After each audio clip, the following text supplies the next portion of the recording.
इरशाद, मोइन और आदित्य, यह 3 नाम अचानक इस देश में चर्चा के केंद्र में आ गए हैं। और इनके चर्चा के केंद्र में आने का कारण उस बेबस 16 साल की लड़की की कहानी है, जिसे इन लोगों ने बारी बारी से अपनी हवस का शिकार बनाया।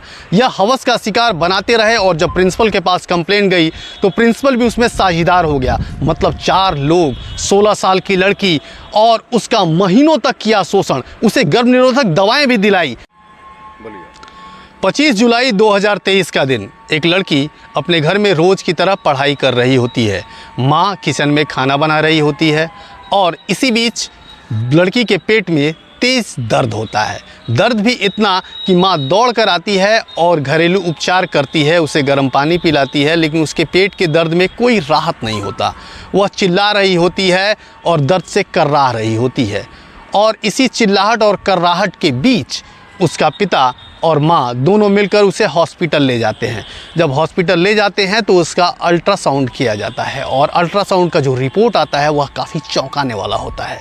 सभी के होश फाख्ता हो जाते हैं उस अल्ट्रासाउंड के रिपोर्ट को देखकर, और लड़की शर्माहट से, घबराहट से अपने माँ बाप को जो कहानी सुनाती है, जो बात बताती है, उसे सुनकर आप भी सन्न रह जाएंगे। आपके भी होश उड़ जाएंगे कि क्या ऐसा भी हो सकता है।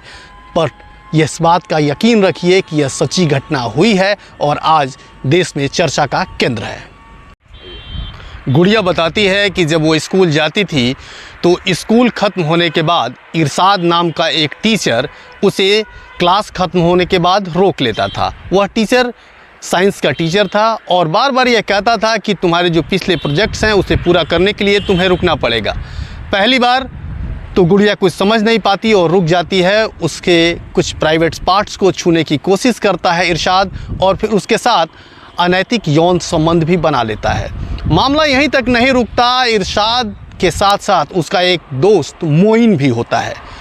जब इरशाद अपने हवस को पूरा कर रहा होता है, उसी बीच मोइन को भी इसकी फिर इरशाद और मोइन मिलकर उस लड़की का शोषण करते हैं। यह शोषण की प्रक्रिया 1-2 दिन नहीं चलती, बल्कि महीनों महीने तक यह प्रक्रिया चलती रहती है। फिर उनका एक तीसरा साथी भी इस काम में शामिल हो जाता है और उसका नाम होता है आदित्य राज। और संयोग की बात ये कि ये तीनों टीचर ही होते हैं जो गुरु शिष्य परंपरा को तार तार कर रहे होते हैं। फिर अगला आदित्य राज इसके साथ लग जाता है और हर रोज़ एक ही कहानी, उस लड़की का यौन शोषण। और जब लड़की विरोध करती है या करने की बात करती है तो उसे बदनाम करने की बात होती है। उसे डराया जाता है कि उसका वीडियो जो उन्होंने पहले से ही बना के रखा हुआ था, उस वीडियो को वायरल कर दिया जाएगा। छोटी उम्र में बेबसी के आलम से जूझ रही यह लड़की उनका हर रोज़ शिकार हो रही होती है। जब लड़की इसका कंप्लेन लेकर प्रिंसिपल के पास जाती है तो प्रिंसिपल तो पहले उसे समझाता है और पुचकारता है और डांटने की भी बात कहता है, शिक्षकों को सुधारने की बात करता है। लेकिन हैवानियत का वो रूप जो लड़की उस प्रिंसिपल का देखती है, उसे देखकर वह दंग रह जाती है। जब उनका चौथा खिलाड़ी वह प्रिंसिपल भी बन जाता है।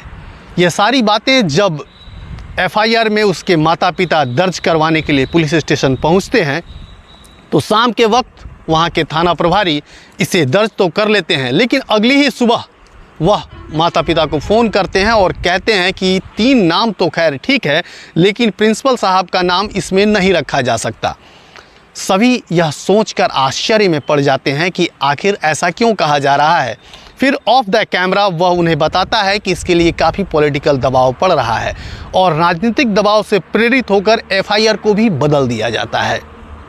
कहा जाता है कि वहाँ के प्रमुख, प्रखंड प्रमुख जो होते हैं, उनके दबाव में इस FIR को बदला गया।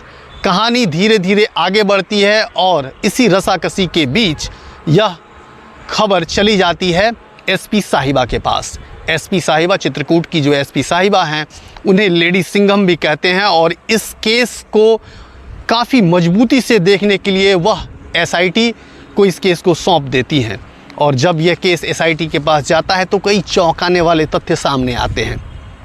उसमें पता चलता है कि किस तरह वह प्रिंसिपल, जो कि लड़की का आरोप है, वह प्रिंसिपल उसे स्थानीय CHC में ले जाकर गर्भ निरोधक दवाएं दे रहा था। उन गर्भ निरोधक दवाओं के प्रभाव से उसके यूट्रस में प्रॉब्लम हो गया है और यह निर्भया की तरह एक और घटना घट रही है।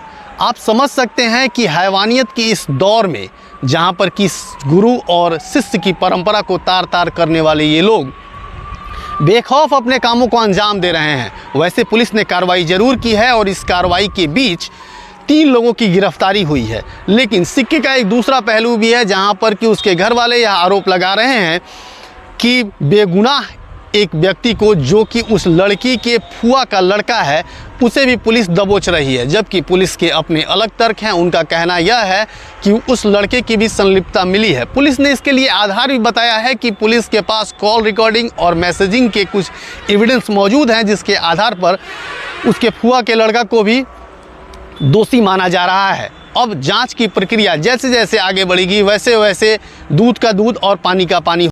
हमारा उद्देश्य किसी की भी भावनाओं को ठेस पहुंचाना बिल्कुल नहीं है और ना ही समाज में किसी भी विकृति को पैदा करना है। हम यही चाहते हैं कि अगर आप माता पिता हैं और अपने बच्चों को विद्यालय भेजते हैं तो निश्चित रूप से उनकी मॉनिटरिंग